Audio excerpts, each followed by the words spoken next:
대림절 셋째 주일입니다. 오늘 말씀은 소망, 희망에 대해 말씀합니다. 오늘 본문의 내용을 보면은요, 메마른 땅이 기뻐한다. 사막이 꽃으로 변한다. 매서운 바람이 찬양으로 변하고 황량한 땅이 생명으로 피어난다 라고 선포합니다. 그런데 오늘 말씀이 임했던 시대적 배경은 전혀 다릅니다. 학자들은 오늘 읽은 이사야 35장 말씀이 유다가 망하기 직전 이사야 선지자가 선포했던 말씀이다 라고 말씀하는 분도 있고, 어떤 분들은 이미 이스라엘 백성들이 포로로 끌려가서 바벨론에서 돌아오기 직전에 하나님께서 주신 말씀이다 이렇게 말하시는 분도 있습니다. 시대의 배경이 어떻든 암울하기는 마찬가지입니다. 끌려가는 길도 비참할 것이고 돌아오는 길도 그만큼 혹독할 겁니다. 바벨론에서 예루살렘까지 오는 길을 장장 한 1500km 정도를 생각을 합니다. 바벨론에서 예루살렘까지 직선 거리는 좀 줄어들 수 있을 거예요. 그런데 이 바벨론에서 예루살렘까지로 직선 거리로 오려면 그 아라비아 반도를 직접 통과해야 합니다. 그 길은 인적이 드물어서 도저히 걸을 수가 없는 곳이죠. 그래서 아마 포로로 끌려갔던 이스라엘 백성들은 바벨론에서 지금의 이라크 바그다드를 거쳐서 모술, 그리고 위쪽으로 북쪽으로 돌아가지고 시리아와 요르단을 거쳐서 그렇게 예루살렘으로 내려왔을 겁니다. 그 길이 쉬운 길이겠습니까? 그 길은 척박한 길입니다. 사막의 길이고 자갈밭길을 걸어야 합니다. 대낮에는 태양이 40도가 넘는 그냥 열기를 내뿜는 그런 장소지요. 한밤중에는 기온이 영하로 떨어집니다. 뜨겁고 메마른 땅과 동시에 차갑고 황량한 땅, 그 길을 걸어야 합니다. 그 길은 정말 다시는 걷고 싶지 않은 길이죠. 눈물의 길이고 고통의 길입니다. 오늘 말씀을 읽으면서 우리는 질문해야 합니다. 사막이 꽃으로 변할 수 있습니까? 메마른 타는 목마름으로 갈급해야 하는 그 마음이 찬양으로 변하여질 수 있습니까? 정말 그 메마른 땅에서 생수가 터져 나올 수 있습니까? 이것이 우리의 질문입니다. 인생의 사막이 꽃으로 변하면 그것 자체로 기적이죠. 메마른 땅에 생수가 터지면 그보다 더 기쁜 일이 있을 수 없습니다. 오늘 말씀은 하나님께서 우리 삶 하나하나에 이것을 지금 선포하고 계십니다. 오늘 말씀을 묵상하면서 오래전 보았던 다큐멘터리가 자꾸 생각이 났습니다. 그 아프리카 칼라하리 사막을 쫙 보여주는데요. 그냥 지상에서 찍는 것이 아니라 시작을 이렇게 그 비행기로 공중에서 멀리 이렇게 롱테이크로 쫙 보여줍니다.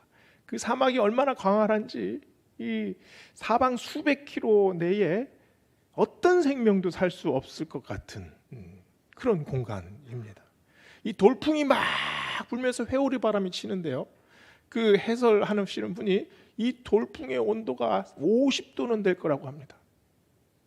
그 안에 들어가면 아마 숨도 못 쉴 정도로 완전히 폐가 완전히 익어버릴 것 같은 그런 온도죠. 그런데 그 광활하게 넓은 사막을 쫙 비치는데 그 안에 가느다란 선이 이렇게 보여요. 그 선을 가만히 보면 이게 길입니다. 그 길 위로 코끼리 가족이 걸어가고 있어요. 아기 코끼리가 비틀비틀 하다가 정신을 차렸는지 종종 걸음으로 엄마 코끼리를 따라갑니다. 엄마 코끼리는 수백 킬로 앞에서 바람에 실려오는 물냄새를 맡고 그것만 따라가는 거예요. 과연 아기 코끼리가 살아남을 수 있을까? 걱정스러운 눈으로 봤습니다. 근데 갑자기 화면이 변하면서 밤하늘에 번개가 꽝꽝 치기 시작하더니 비가 억수같이 쏟아집니다.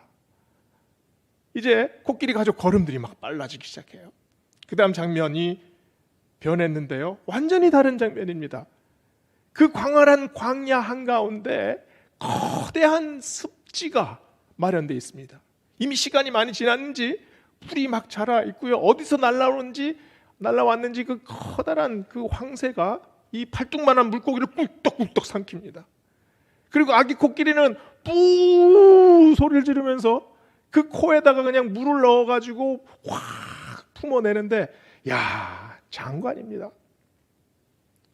죽음이 생명으로 변하는 현상, 절망에서 소망이 터져 나오는 장면, 한숨이 찬양으로 변한다면 과연 이런 장면이겠구나, 이런 생각이 들더라고요. 우리는 이제 긴긴 겨울을 보내야 합니다. 새벽기도 나올 때 보면 바람이 샥 불면 이 앙상한 나뭇가지에서 쉥쉥쉥 소리가 납니다. 이 앙상한 나뭇가지가 추운 겨울을 견뎌야 하지요. 그런데 우리는 알고 있지 않습니까? 봄의 찬란함을 알고 있어요. 언젠가는 봄이 옵니다. 빨간 동백꽃이 피기 시작하면 그의 질세라 노란 개나리가 금방 따라 필 겁니다. 그리고 이 벚꽃이 아주 흐드러지게 피면 그 향내를 쫓아서 잉잉잉잉잉 벌들이 모여들 거예요. 그리고 새들은 그 날개를 펴서 정말 아무 걱정이 없는 듯이 그 하늘을 날고 지저길 겁니다. 이 찬란한 봄날을 우리가 알지 않습니까? 봄이 영원히 오지 않는다면 꽃나무들의 그 앙상한 가지는 그 추위를 견딜 필요가 없습니다. 새들이 그 추위에 오들오들 떨면서 날개를 접고 그 시간을 견뎌낼 필요가 없지요. 봄이 오는 것을 알고 있기 때문입니다. 오늘 말씀이 바로 봄이 오는 소리, 우리 영혼에 물결처럼 싹 찾아오는 하나님이 전해주신 봄이 오는 소리입니다. 그 소리는 과거로부터 거슬러 올라와서 우리의 현재를 움직이고 그리고 미래를 내다보게 합니다. 오늘 말씀의 구성을 보세요. 1절과 2절은 메마른 땅에 아무것도 없는 것 같은 그 황폐한 공간에 주시는 하나님의 선포입니다. 즐거워하라, 찬양하라, 아름다워지리라, 하나님께서 선포하십니다. 3절에서 6절을 보면은요, 달라지는 사람들의 모습을 보여줍니다. 약한 손이 강하게 되고 떨리는 무릎이 바로 세워집니다. 그리고 잘 걷지 못하는 사람들이 사슴처럼 뛰게 돼요. 마지막으로 7절에서 10절을 보면 사명으로 달라진 사람들이 어떻게 변하는가, 새로운 길을 행군하는 모습처럼 보여줍니다. 오늘 말씀 첫 부분부터 봅시다. 시작부터 상당히 이 말씀이 아름답지 않습니까? 1절, 2절을 보면은요, 광야와 메마른 땅이 기뻐하며 사막이 백합같이 피어 즐거워하며 무성하게 피어 기쁜 노래로 즐거워하며 그것들이 여호와의 영광 곧 우리 하나님의 아름다움을 보리라. 땅이 기뻐하고 그 땅이 피어납니다. 그런데 그 땅이 어떤 땅입니까? 세상에 있는 땅 중에서 가장 혹독한 경험을 한 땅, 가장 시련을 많이 당한 땅, 광야와 사막 아닙니까? 그런데 이 광야와 사막이 지형이나 장소를 말하는 거겠습니까? 이게 바로 우리의 얼굴이지 않습니까? 가장 혹독한 시련을 당한 사람들의 얼굴, 채이고 찔리고 버림받고 잊혀진 사람들의 얼굴, 바로 사막의 얼굴입니다. 이스라엘 백성들이 당한 그 경험을 한번 생각해 보십시오. 포로로 끌려갔습니다. 자식은 죽고 남편은 어디에서 죽었는지 살았는지 생사조차 알 수 없습니다. 자신도 지금 포로가 돼서 끌려가고 있습니다. 입술은 피가 터져서 퉁퉁 불었고 얻어맞은 얼굴은 멍이 들어있고 눈물로 범벅이 된 얼굴이 그냥 떼국물이 줄줄 흐르는 그 얼굴이 바로 사막의 얼굴 아닙니까? 그런데 그 얼굴을 한 사람들에게 하나님의 영광이 다시 임합니다. 그러면 그 마음속에서 다시 찬양이 생겨난다고 오늘 말씀은 얘기를 해요. 사막이 꽃이 된다. 광야가 옥토가 된다. 과연 이게 가능하겠습니까? 오늘 말씀을 읽으며 계속 우리 마음속에 드는 질문입니다. 이게 과연 가능합니까, 하나님? 앤디 폴리라는 분이 젊을 때 세상을 막 살았습니다. 이분이 그 여성이지만 트럭 운전을 하신 분입니다. 그래서 낮에는 트럭 운전을 하고 밤에는 그 클럽 또 뭐 술 마시는 곳에 가서 그냥 밤새도록 이 남자들과 어울립니다. 그런데 이분이 이런 생활을 하다가 갑자기 자기 재산을 다 정리를 해서 사하라 사막으로 떠났어요. 그리고 그곳에서 이 야자나무 열매를 한 그루, 두 그루, 세 그루 점점 늘려갑니다. 그리고 광야 그 사막에서 잘 자라는 그 밀과 보리의 품종을 계속 연구하고 그 직접 시험해 보면서 결국에는 그 사막에서 밀과 보리를 수확을 하게 됩니다. 기적 같은 일이 벌어진 거예요. 근데 이분이 왜 사하라 사막에 와서 살게 됐을까요? 언제부턴가 교회를 나가기 시작했답니다. 이분이 트럭 운전을 했지 않습니까?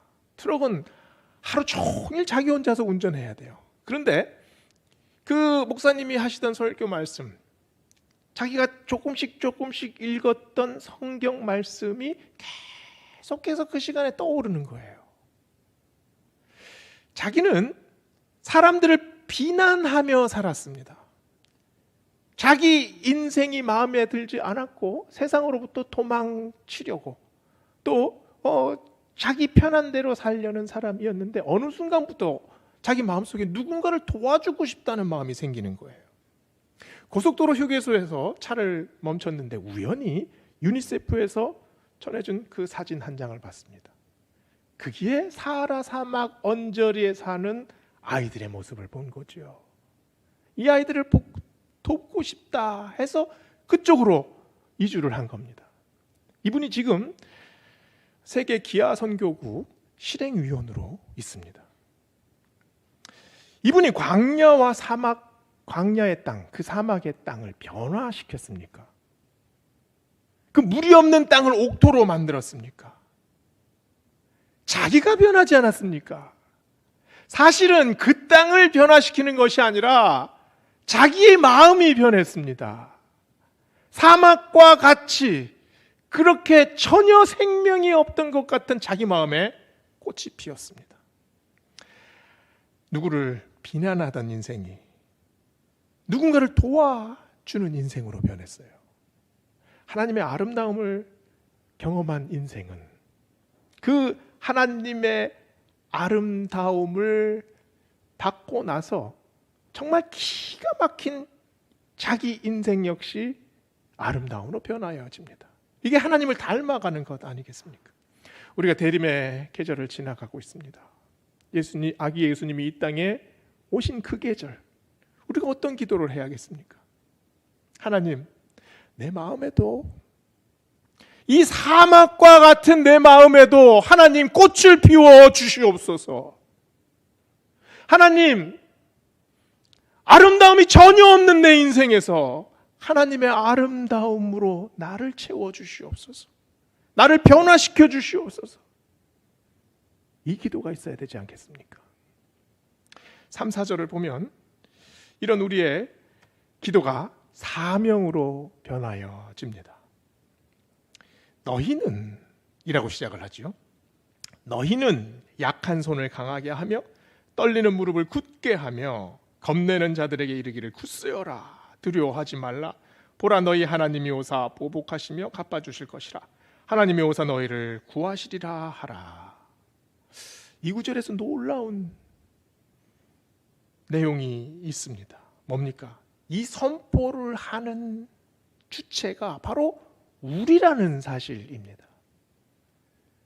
지금 이것을 우리가 선포하고 있어요. 우리 주변에 약한 손, 떨리는 무릎이 얼마나 많습니까?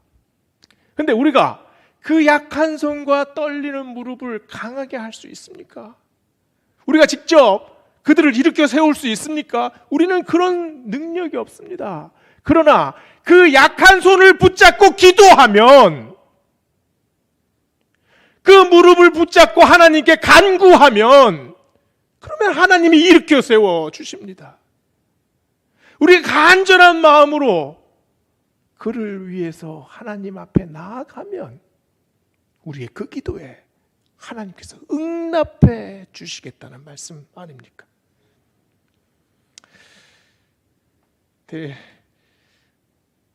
요셉이 성경에 보면 그 약한 손과 떨리는 무릎이 굉장히 많이 나옵니다. 요셉이 애굽에 노예로 팔려갈 때 그 나이가 17살이었습니다. 그 갸녀린 손목에 그 노예가 돼서 쇠사슬이 묶여서 끌려갔지 않겠습니까? 그 앙상한 무릎을 가지고 아무것도 모른 채 그 사막을 끌려갔을 겁니다. 그 마음에 누가 보고 싶었을까요? 아버지가 간절하게 보고 싶었을 겁니다. 아버지만 보고 싶었겠습니까?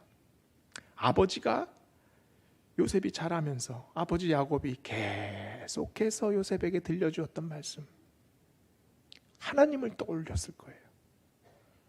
그 하나님 붙잡고 요셉이 그 노예의 시간을 견디지 않습니까? 요게벳이 갈대상자를 들고 나일강 앞에 이 아이를 떠나보내야 하는데 무엇을 했겠습니까? 아무것도 할 게 없잖아요. 오직 기도밖에 없습니다. 하나님, 이제 이 아이가 이 거친 강물에 떠나려 갈 텐데 하나님, 내가 할 수 있는 것이 아무것도 없습니다. 하나님께서 이 생명 지켜주시옵소서. 하나님께서 보호해 주시옵소서. 이 기도밖에 없었지 않습니까? 모세가 홍해 앞에 섰을 때 이스라엘 백성들은 그 약한 손과 약한 무릎으로 달달달 떨었습니다. 그때 모세가 이 백성들 앞에 어떻게 선포합니까? 너희는 두려워하지 말고 가만히 서서 여호와께서 오늘 너희를 위하여 행하시는 구원을 보라. 이 선포로 달라집니다. 잠언 4장 3절을 보면은요, 솔로몬의 고백이 나옵니다.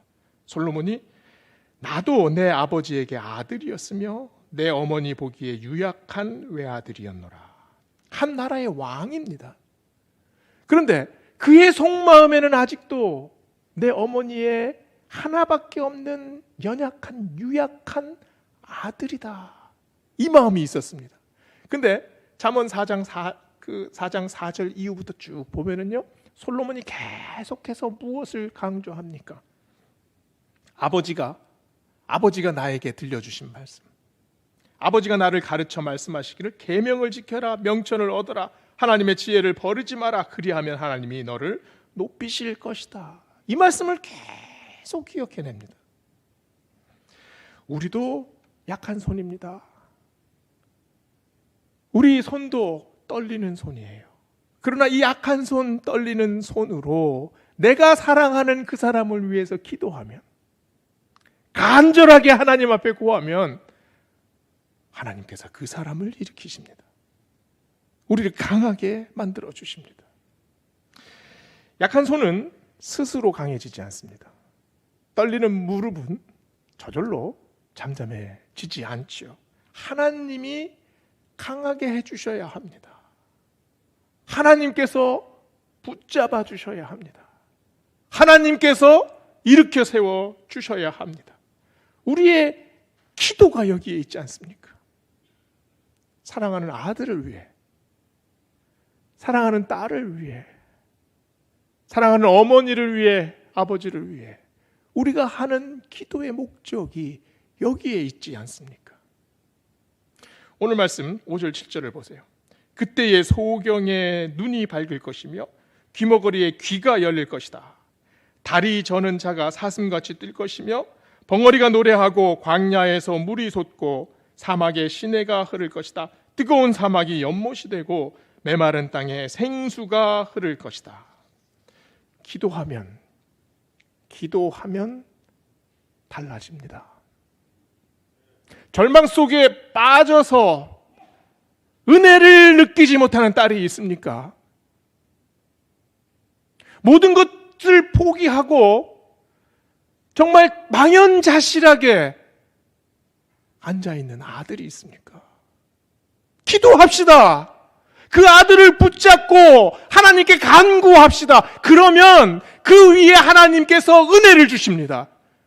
그 자기 생각에 빠져있는 그 아들에게 손을 붙잡고 일으켜 세워 주십니다. 그것이 기도의 능력이고 그것이 우리의 간구 아닙니까? 삶의 무거운 무게 때문에 비틀비틀 걸어가고 있는 가족이 있습니까? 기도합시다. 그를 위해서 기도합시다. 하나님께서 그 무릎을 사슴과 같이 뛰게 만들어 주실 겁니다. 메마른 사막에서 마음이 모든 것이 다 기력이 다 떨어지고 아무 소망이 없는 사람이 있습니까? 기도합시다. 그를 위해서 기도합시다. 그러면 그 메마른 땅에서 샘물이 터져 나올 겁니다.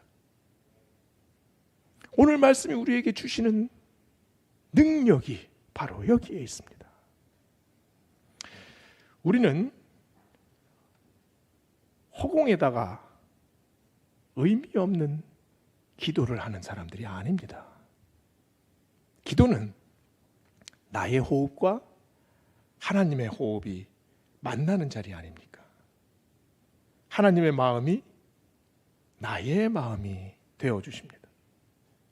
하나님의 능력이 나의 능력이 되어주십니다. 하나님의 뜻이 나의 뜻으로 변하여집니다. 이것이 기도 아닙니까? 기도는 하나님의 호흡이에요. 목표가 없는 배는 어떤 바람도 순풍으로 만들 수 없습니다. 그러나 목표가 분명한 배는 역풍도 이용합니다. 돛을 올리지 않습니까? 그래서 어떠한 바람이라도 모든 바람을 자기의 이 돛으로 조정을 해서 순풍으로 만들어냅니다. 기도가 돛이라면 하나님은 우리의 바람이십니다. 우리의 삶 속에서 우리가 해야 할 것은 기도의 돛을 높이 펼치는 거예요. 그래서 하나님께서 불어주시는 그 호흡으로 우리의 삶이 움직여갑니다. 소천하신 서강대 장영희 교수가 자기 인생을 돌아보면서 쓰신 글이 있습니다.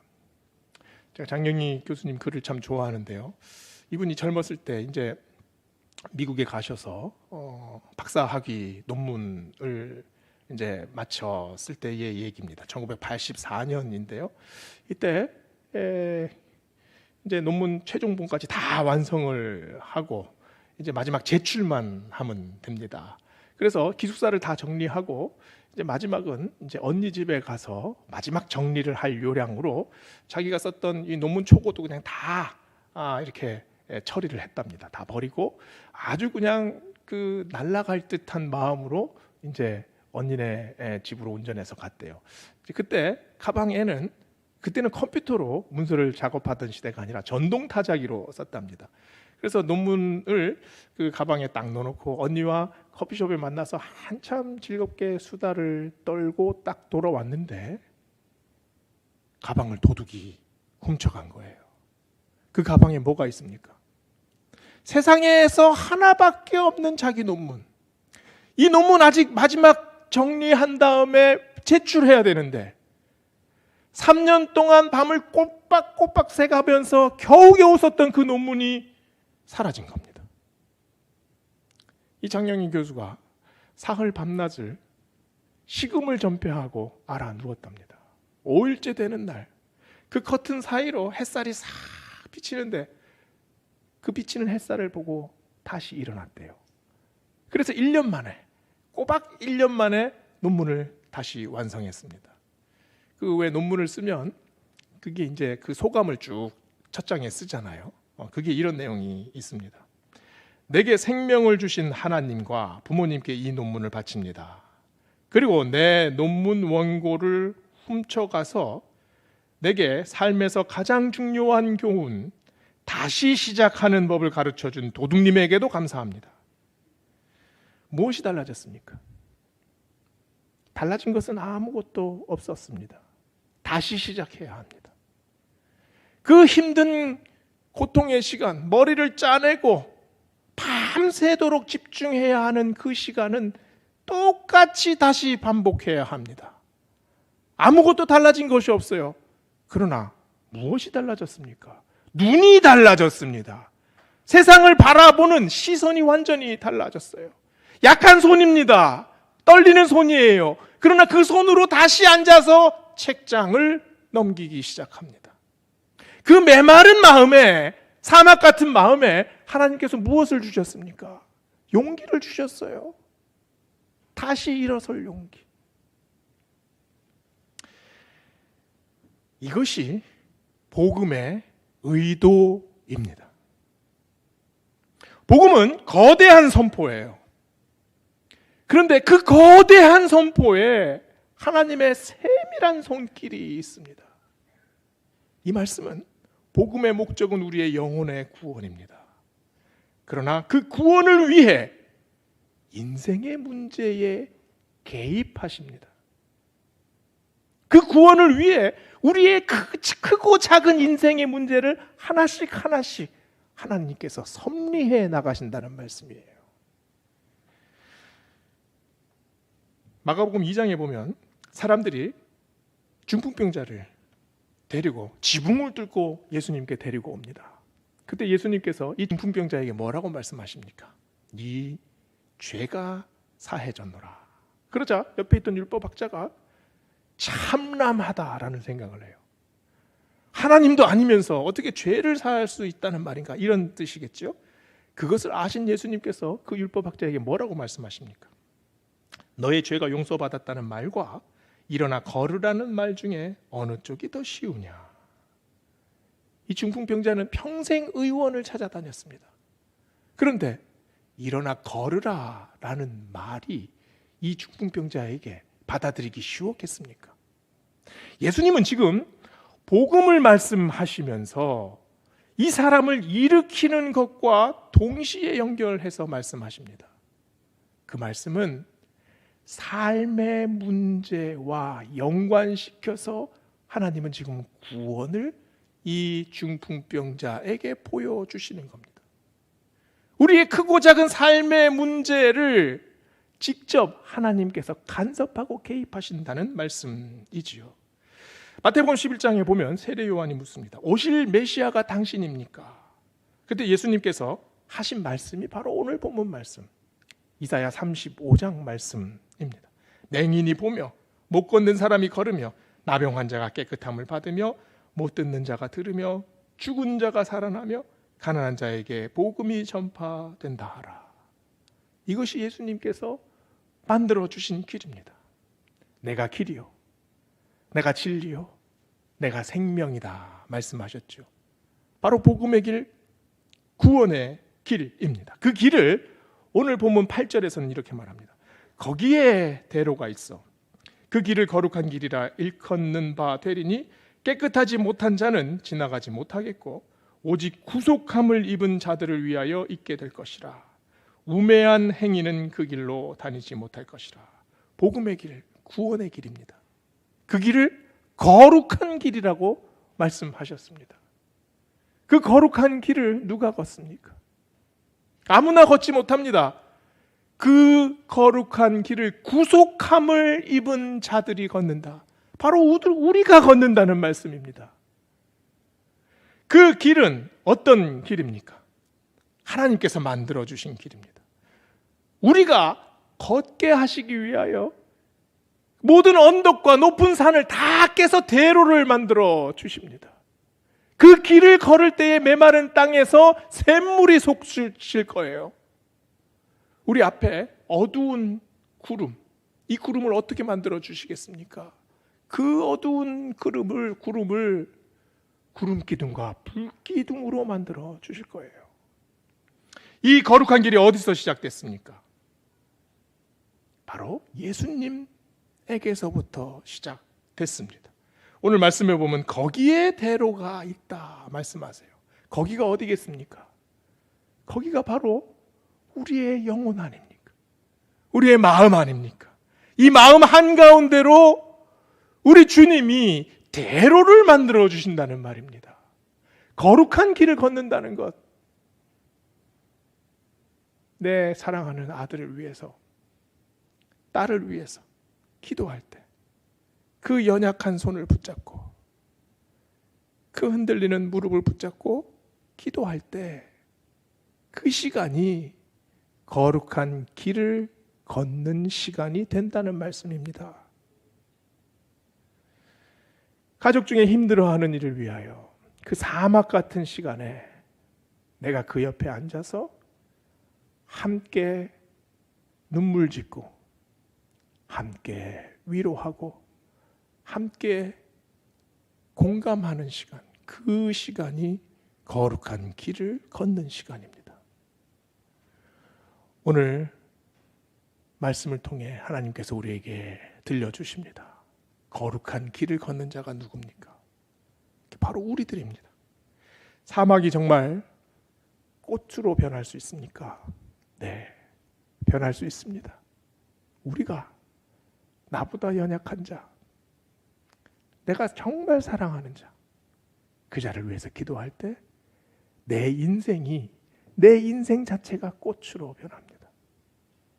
사막에서 생수가 터져 나오는 경험을 하게 됩니다. 내가 다시 뜨거워집니다. 내 인생의 목적 자체가 변하게 됩니다. 그래서 타는 목마름이 찬양이 될 수 있습니다. 오늘 말씀을 통해 사막에서 꽃이 되는 인생, 그 인생으로 들어가시는 우리 모두 되시기를 축원합니다. 기도하시겠습니다.